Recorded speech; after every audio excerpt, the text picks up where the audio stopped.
अस्सलाम वालेकुम, जय हिंद मेरे दोस्तों। आज हम नांदेड़ शहर के जिलाधिकारी कार्यालय पर आए वाले। यहाँ के परिसर में एक कैंटीन है। जिस तरीके से कैंटीन के कई बार जो है ये कैंटीन चर्चा में रह चुकी है। कम महसूल कर्मचारी संगठन की ये कैंटीन है। इसके अंदर किस तरीके से मनमानी है ये कई दफ़ा दिखाया, मगर आज तो यहाँ पर अन्न औषध प्रशासन के एफडी के लोग जो है यहाँ पे कार्रवाई कर रहे हैं।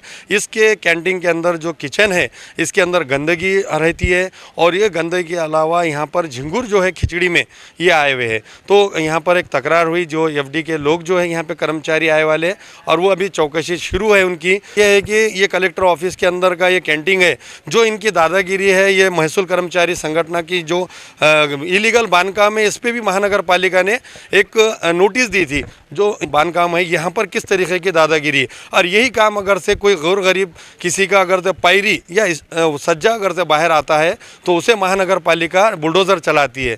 कोई गरीब का अगर से गाड़ा है फ्रूट का तो उसको तोड़ देती है। मगर यहाँ पर ये कैंटीन का जो काम चल रहा है महसूल कर्मचारी के संगठन का, ये इलीगल बांधकाम को जो महानगर पालिका जैसी भी नहीं फिराती। और नांदेड़ के जो नवे कलेक्टर आए वाले कलेक्टर साहब ने भी इस पर कोई ध्यान नहीं दिया और इस पर कोई कार्रवाई नहीं की। इस तरीके की दादागिरी है। यहाँ पर कोई इलेक्शनों में ये कैंटीन वाला ही एक टेंडर लेता है, जो कैमरामैन को लगाता है उसके अंदर भी वो लोगों को पैसे नहीं देता। ऐसी भी कई तकरार कैमरामैन ने की, जो आचार संहिता के टाइम में जो टेंडर लिए जाता है वो भी इसी को मिलता है और कैंटीन भी किसी और को नहीं मिलते हुए यही नरमवार जो संगठन का अध्यक्ष है इसके खिलाफ में महानगर पालिका ने नोटिस भी दी। उसके बाद भी ये बांधकाम नहीं गिरा। जिस तरीके से आज खिचड़ी के अंदर जो झिंगुर निकला है उसको जिनके प्लेट में वो निकला है वो हमारे साथ में है। उनसे जानते हैं कि ये क्या प्रकरण था। मी हिप्परकर परमेश्वर, मी देगलूरवरून मनपा कार्यालयामध्ये मला काम होतं, कामास्तव आलं होतं. तर टाईम होतं तिथं, टाईम म्हणजे ऑफ झालं होतं. तर त्यांनी काय म्हणले होते की मला की टाईम ऑफ आहे, 3च्या नंतर तुम्हाला यायचं. तर मी म्हणलं तोपर्यंत भूक लागली होती, म्हणलं नाश्ता करावा म्हणून आमचे मित्र म्हणले की इथं चांगली भेटते खिचडी आणि कलेक्टर ऑफिसच्या आवारात आहे, म्हणलं तर चांगलंच भेटेल असं म्हणण्यानं मी म्हणलं इथं आलो. आल्यानंतर खिचडी खाता खाता अर्धी खिचडी खाल्यानंतर त्याच्यामध्ये एवढं मोठा झुरळ निघाला आहे. ते झुरळ मी सोबत ठेवलेली आहे. मग ते नेऊन त्यांच्या जे मॅनेजर आहे त्यांना दाखवलं तर ते मॅनेजर म्हणतो की काढून फेकलं आणि साहेब सॉरी आणि पैसे देऊ नका, राहू द्या. मग त्याच्यानंतर मी बाहेर येऊन थांबलो. मला थोडं ते बघितल्यानंतर किडा होकार आल्यासारखं आली, थोडं मळमळ झालं. मग त्याच्यानंतर इथून त्यांनी मला इथले त्यांचे चालक मालक आहे ते कोण आहे ते मला बोलवले आणि त्याने म्हणतात की मला अजून वरून नाही तुम्ही हातानं खिचडीमध्ये हे टाकला असेल. तर मी त्यांना म्हणलो की बाबा खिचडीमध्ये टाकायचं तुम्ही देगलूरवरून इथं येऊन खिचडीमध्ये टाकू शकतो का. मग त्याच्यानंतर त्यांना दाखिल्यानंतर मग त्यांनी म्हणते मला काही पैसे घ्या आणि हे करा ते करा, जाऊ द्या उलटी आली तर मी पैसे हे करून घेतो तसं. आणि हे किडा आणि प्रशासन विभागाच्या जवळपास हे सगळंजण अधिकारी नाश्ता करायला येतात. हे कारवाई झाली पाहिजे त्यांच्यावर, किंवा हे आता जे शॅम्पल दाखल काढलेले आहे ते शॅम्पल येजोपर्यंत याला सील मारलं पाहिजे.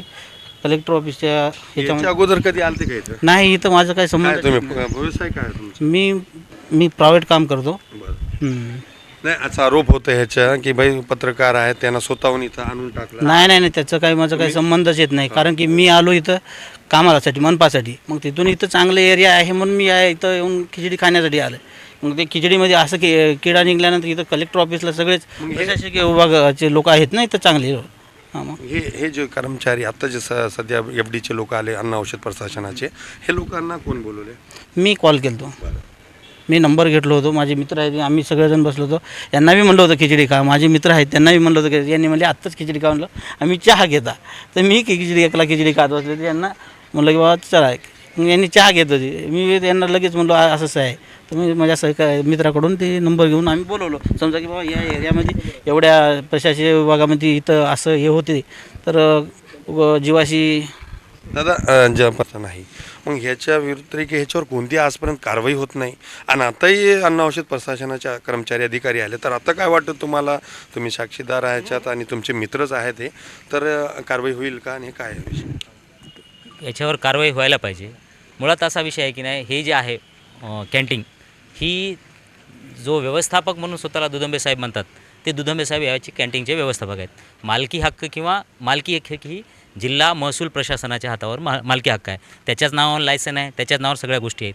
दुदंबे फक्त व्यवस्थापक आहे. प्रशासनाच्या बिल्डिंग प्रिमायसेसमध्ये काम असताना जिल्हाधिकारी कार्यालयाच्या प्रत्येक वरिष्ठ कर्मचाऱ्याचं काम आहे की याच्याकडे लक्ष देणे, त्याच्या क्वालिटीकडे लक्ष देणे. आज झुरळ भेटलं, त्याच्यावधी पहिले याच्यावधी पण देखील काहीतरी भेटलेलं होतं. त्यावेळेस हा माणूस ज्यावेळेस यांनी गेलो होतो आम्ही त्यांच्याकडे भेटायला, तर तो काय बोलतो, पत्रकार आणि कार्यकर्ते यांचं कामच आहे खिशातून आणून टाकायचं आणि तक्रार करायची. किचन मध्ये जाऊन हां असं त्याचं म्हणणं आहे. कॅमेरे वगैरे नाही का त्याच्यावर? नाहीत, कॅमेरे नाहीत. बरं. पण त्याचं असं म्हणणं आहे की पत्रकार आणि कार्यकर्ते आणून टाकतात आणि ही बातमी करण्यासाठी या गोष्टी करतात असे. मग यांनी आम्ही त्यांना बोललो, बुवा असं असेल तर हे देगलूरनी तर कशाला त्याच्यासाठी येतील काय, यांचा काय संबंध आहे त्या गोष्टी. आम्ही फक्त खायला बसलो. तुम्हाला चांगलं बोलतं ते ह्यांना धमकी द्यायलेत, तुझं काय असेल ते बघू, आम्ही तुमच्याला करून देतो.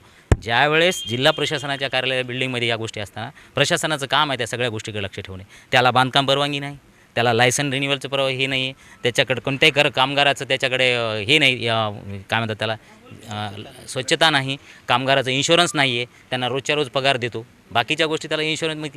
ज्यावेळेस आपण एक फर्म चालवतो, मुळात शासकीय महसूल प्रशासनाच्या नावावर चालणारं हे हॉटेल आहे, कॅन्टीन आहे, मग त्याला सगळ्या गोष्टी कायद्याच्या अनुसार मान्य करायला पाहिजे की नाही, त्या गोष्टी तिथं कोणत्याच नाही आहेत. म्हणजे हे काय कारण असतील की म्हणजे ह्यांच्यावर कारवाई होत नाही आणि गोरगरिबाचं कोणतं काय असलं बांधकाम किंवा त्याचं काय हॉटेल विटेल त्याच्यावर लगेच सील होते, त्याच्यावर कारवाई होते. मग हे डबल मजला झाला. सगळे मिली भगतच आहे ना.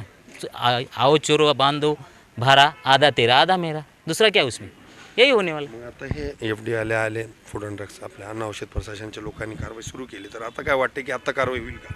असं अधिकारीला काय हे साहेबापर्यंत जायला पाहिजे, अजून तरी साहेबापर्यंत गेलेलं नाही. आम्ही आज त्यांना लिखित फिर्यादीनुसार दिलं, उद्या आम्ही त्याची लिखित तक्रार देऊ की त्या हिशोबाने त्याच्यावर कारवाई व्हावी. आणि कारवाई जर होत नसेल तर बघू, याला फोडून टाकायला किती वेळ लागेल. प्रशासनाने या गोष्टीकडे लक्ष द्यायला पाहिजे, एवढं आमची तरी मागणी आहे. मान्य जिल्हाधिकारी कार्यालय परिसरातील महसूल कर्मचारी संघटना यांचं कॅन्टीनमध्ये खिचडीमध्ये काहीतरी हे झालं आहे असं मला साहेबांनी सांगितले. तात्काळ जाऊन कारवाई घ्या.